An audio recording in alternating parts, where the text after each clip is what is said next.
আসসালামু আলাইকুম, নুরজাহান্স কুকিং রুমে সবাইকে স্বাগতম।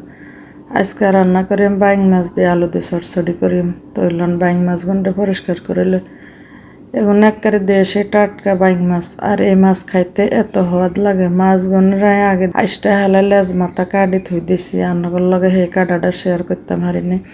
এর লাগে ইয়ানো দেয় দিয়ে বাইং মাছ কেনে পরিষ্কার লাগে। এর কিনা করে বাইং মাছের লেজ ধরে মাথা ধরে টান দিলে আইসটা কিনে উঠে যায়। আর এই আইসটা কিনে উঠে সাইডের কাঁটা কিনতে উল্টাভাবে বডি দিয়ে টান দিলে সুন্দর কাঁটা কিনে ভাঙে যায়, ধুইতে আর কোনো সমস্যা হয় না। আর বাইং মাছে অনেকে হেডের মধ্যে কিছু থাকে না, হেডের মধ্যে অনেক ময়লা থাকে। এরকম করে হেডকে কাটি টান দিলে ময়লা কিনে আসতে বাইরে। আর অনেকগুলো হেড কাটি নিয়ে অন্যগুলো কাটি শেয়ার করে দিই। মাছ গুনতারা এরকম ছোট ছোট করে কাটিলে, আর বাইং মাছ যত ছোট ছোট করে কাটে বাইং মাছ খাইতে খুবই ভালো লাগে। এরকম করে কাটে লইছিল বাইং মাছ গুনটা ভালো করে লবণ দিয়ে ধুইলে। আর বাইং মাছের আর কাছে ছোট ছোট টুকরা করে খাইতে বেশি ভালো লাগে, কারণ ভিতরে সব কিছু ঢুকে। যেহেতু বাইং মাছ একটু শক্ত মাছ, যত ছোট করে তত খাইতে ভালো লাগে, ময় মশলা ভিতরে ঢুকে। আর বাইং মাছের লগে আলু দিয়ে আলু গারে সুন্দর করে চলিলে। আর এই বাইং মাছ কার কার পছন্দ অবশ্যই কমেন্ট করে জানাবেন। আলু গাছ চলো হয়ে গেছে, এখন আলু গারে গোল গোল করে কাটিলে মাছ যে সাইজ কাটিলে সেই সাইজে কাটিলে। আর আলুটা দিলে খাইতে খুব ভাল লাগে। আমার কাছে ভাল লাগে, আপনাকে ভাল লাগলে দিবেন, না লাগলে নাই। আলু গাড়া সুন্দর করে কাটিলে সিয়ান দিয়ে পেঁয়াজ গুন্ড কাটে সুন্দর করে পরিষ্কার করে লইছে না, এগিনতারে সুন্দর করে কুচি করে লই। পেঁয়াজ গিনতারে সুন্দর করে কুচি করে কাটি লই। এরকম করে লইম বেশি একবার মোটা মোটা করতে না, পেঁয়াজও কাটা হয়ে গেছে। আর মরিচ গুনতারে মাঝখান দিয়ে ফাইরালে। আর আপনারা যারা আমার চ্যানেলটা সাবস্ক্রাইব করেন না, সাবস্ক্রাইব করবেন, আমার পাশে থাকবেন, লাইক দেবেন, শেয়ার করবেন।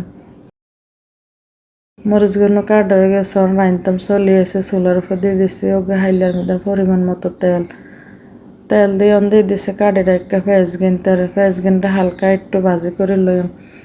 বেশি লাল লাল করে ভাজতাম না, হালকা করে ভাজি করে লইম। হালকা একটু ভাজা হয়ে গেলে আজকে মশলা কিনে আলাদা আলাদা করে দিয়ে। আর দেন পেঁয়াজ গিনে একবারে নরম হয়ে গেছে, এনে লাল হয়নি নরম হয়ে গেছে। দিয়ে দিছে আদা চা চামচ আদা বাটা কান দিয়ে আগে দিয়ে একটু ভাজিলে।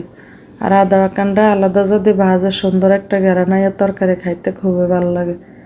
আদা কান্ড একটু মোটামুটি ভাজা হয়ে গেছে, অনিয়নে দিয়ে দিম 1 চামচ পরিমাণ রসুন বাটা দিয়ে হালকা একটু কতক্ষণ লাড়ি চাড়ি লই। আর আপনারা অবশ্যই আমার ভিডিও দেখে অবশ্যই লাইক দিয়ে একটু লাড়াচাড়া করে অনিয়নে দিয়ে দিম অল্প একটু হানি কান দিয়ে দিম। হানি কানের মধ্যে দিয়ে দিম শুকনো মশলা গুঁড়াগুন। হানি দিয়ে একটু লাড়ি চাড়ি লইছে যেন মশলা না হড়া যায়। এখন দিয়ে দিছে পরিমাণ মতো নুন, দিয়ে দিছে হলুদের গুঁড়া, জালালাই দিয়ে দিয়ে এখানে মরিচের গুঁড়া। বাইং মাছ জাল জাল খাইতে বেশি ভালো লাগে, এর লাগে একটু জালের পরিমাণ বাড়াই দিছে। আপনারা আপনাকে পছন্দ মতো দেবেন।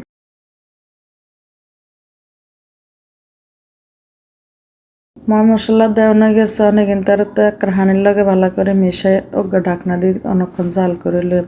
আর ঢাকনাকে হরাইতে দেখেন কালারটা কি সুন্দর আছে, মশলা কষা নিয়ে গেছে, মশলাতে তেল ছাড়ি দিছে, কি সুন্দর লাগে দেখেন।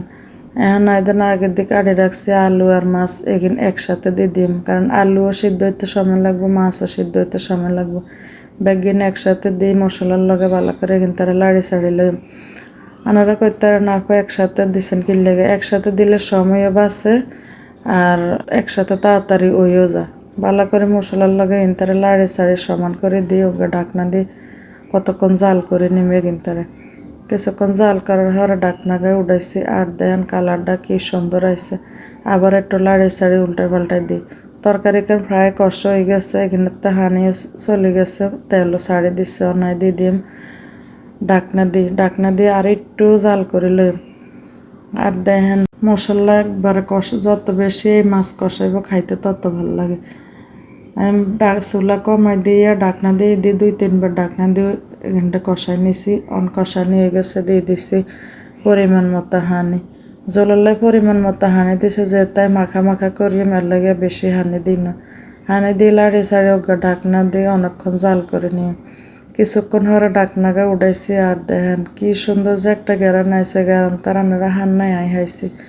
দিয়ে দিছে কাঁচামরিচ কুচি করে রাখছি হেগুন তারে দিয়ে লাড়ি ছাড়ি দিই আর ডাকনা দিতাম না এইভাবে জাল করে মাছ ঝোল প্রায় হুগাই গেছে তরকারিটা মাখা মাখা হয়ে গেছে আমি একটু মাখা মাখা করি আর উডানের আগে দিয়ে ধনিয়া পাতা দিয়ে দিছে ধনিয়া পাতা দিয়ে আর 2 মিনিটের মতো কিন্তু জাল করি যেটুক ঝোল আছে একটুকু হুগাই যাইব আর ধনিয়া পাতাটাও সিদ্ধ হয়ে যাইব আর দেখতে যে কি সুন্দর হয়েছে দেখেন দেখতে যেমন সুন্দর খাইতে তার চেয়ে মজা হয়েছে এভাবে কে কে বাইং মাছ খাইছেন আর কার কার পছন্দ অবশ্যই কমেন্টে জানাবেন আর আপনারা কে কোন আমার ভিডিও দেখেন অবশ্যই কমেন্ট করবেন সবাই আমার পাশে থাকবেন আমার জন্য দোয়া করবেন আমার চ্যানেলটারে অনেক উপরে যাওয়ার জন্য আপনারা অবশ্যই সাহায্য করবেন।